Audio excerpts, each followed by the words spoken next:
जय हिंद दोस्तों, उत्कृष्ट परिवार में स्वागत है, अभिनंदन है।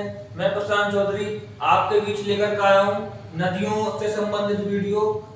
इस नदियों से संबंधित मैं आपके बीच में पूरा गंगा तंत्र लेकर के आ चुका हूँ, यमुना तंत्र लेकर आ चुका हूँ। आज हम कुछ प्रमुख नदियां हैं भारत की, उनके बारे में पढ़ेंगे कि किस नदी का उद्गम किस स्थान से हुआ है और वो किस नदी के साथ अपना संगम मिलाती है या किस सागर में जाकर मिलती है, उस बारे में हम चर्चा करेंगे। तो हमारा जो पहली नदी है वो है सतलज नदी।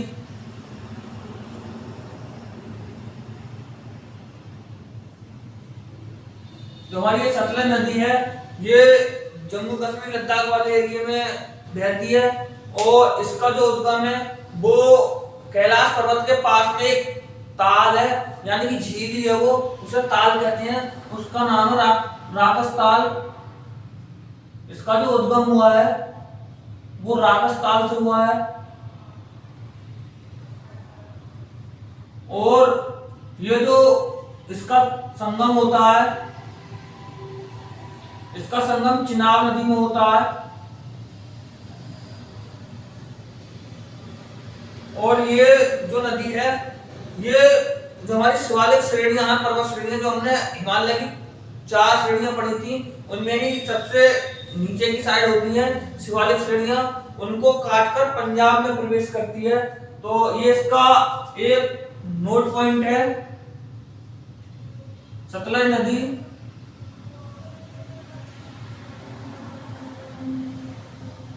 शिवालिक श्रेणियों को काटकर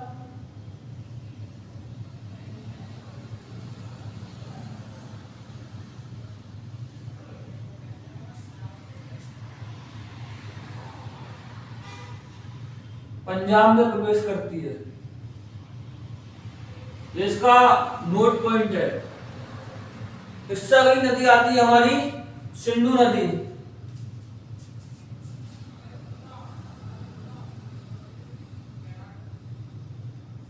जो हमारी सिंधु नदी है इसका उद्गम होता है हमारा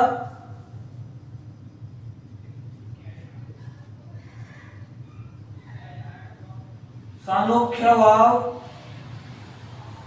हिमनद से,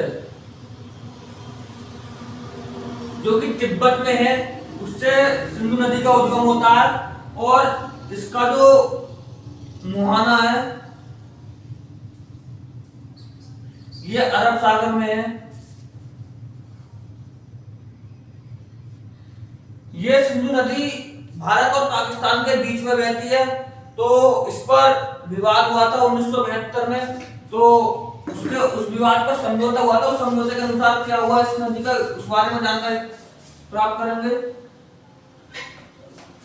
सिंधु नदी विवाद पर समझौता।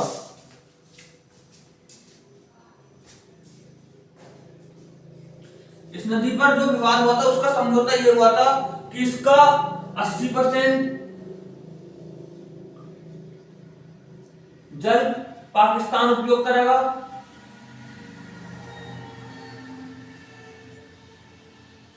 और 20% जल भारत उपयोग करेगा। ये इस नदी का समझौता हुआ था और इसके साथ में एक कंडीशन और रखी गई थी, जो हमारी रावी, झेलम,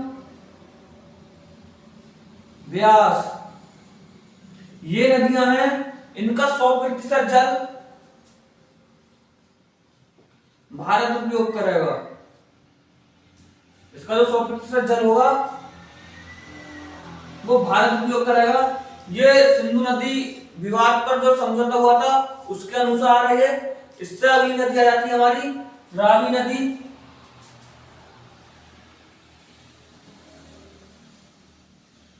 रावी नदी का उद्गम जो हुआ है वो हमारा हुआ है रोहतांग दर्रे से।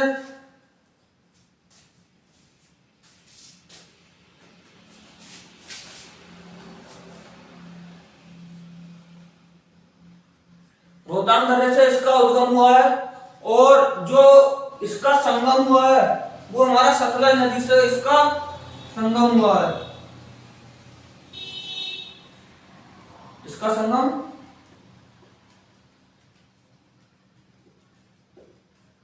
नदी से हुआ है। ये रावी नदी की वो थी, इसकी कोई शॉर्ट पॉइंट नहीं है जो इसमें लिखवाया जाए। हाँ, एक चीज रह गई थी, जो हमारी सिंधु नदी थी, ये सिंधु नदी को पाकिस्तान की राष्ट्रीय नदी घोषित किया गया। ये बहुत इंपॉर्टेंट पॉइंट है, पाकिस्तान की राष्ट्रीय नदी है ये सिंधु नदी। इस चीज को जरूर ध्यान रखना। हम जैसे हमारे यहाँ गंगा राष्ट्रीय नदी है, ऐसे ही पाकिस्तान की जो राष्ट्रीय नदी है वो सिंधु नदी है। इस चीज को आप ध्यान रखना। तो अब मैं इसे बता देता हूं।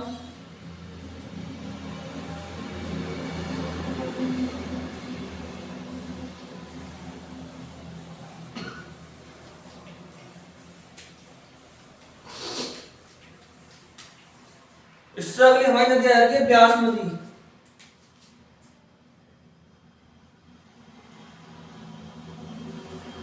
ब्यास नदी का उद्गम ब्यास कुंड से हुआ है,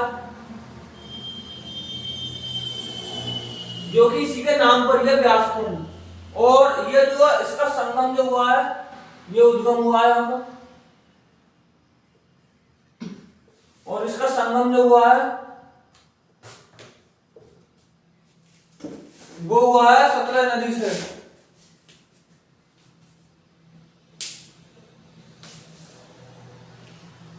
सतलज नदी से इसका संगम हुआ है। और ये जो नदी है, ये हमारा जो धौलाधार पर्वत है उसको काटकर पंजाब में प्रवेश करती है। ब्यास नदी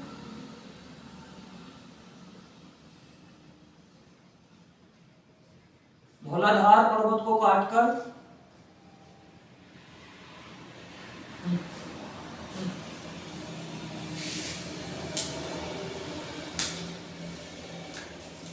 पंजाब में प्रवेश करती है।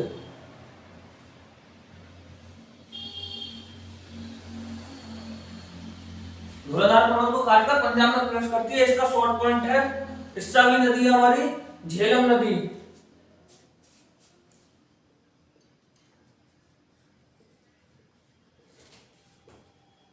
झेलम नदी का जो उद्गम हुआ है वो हमारा हुआ है शेषनाग झील से।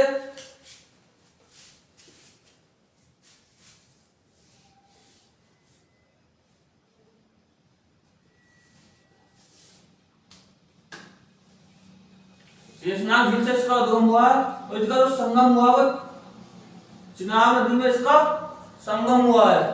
और इसमें जो श्रीनगर वाला क्षेत्र है जो कि जम्मू कश्मीर में है, उसमें बजरे और शिकारा चलाए जाते हैं। चिनाब नदी में इसका संगम हुआ है, और श्रीनगर में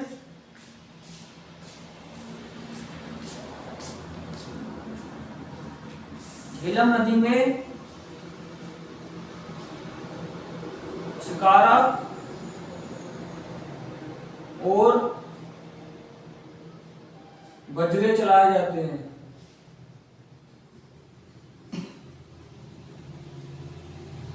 ये इसका शॉर्ट पॉइंट है। तो ये जो हमारे थे, ये जो ऊपर की जो हमारी जम्मू कश्मीर और पंजाब वाले क्षेत्र की नदियां थी वो कंप्लीट हो चुकी हैं। इससे अगली वीडियो में हम जो हमारी मैदानी क्षेत्र में नदियां हैं उनके बारे में डिस्कस करेंगे। तो इसमें से जो हमने 5 नदियां हैं, इनमें से सिर्फ एक ही नदी है जो कि समुद्र तक पहुंचती है, वो सिंधु नदी है। और बाकी जितनी भी नदियां लिखवाई ये कहीं ना कहीं जाकर के सिंधु नदी से ही मिल जाती हैं। तो इस बारे में आप ध्यान रखेंगे। तो जय हिंद दोस्तों।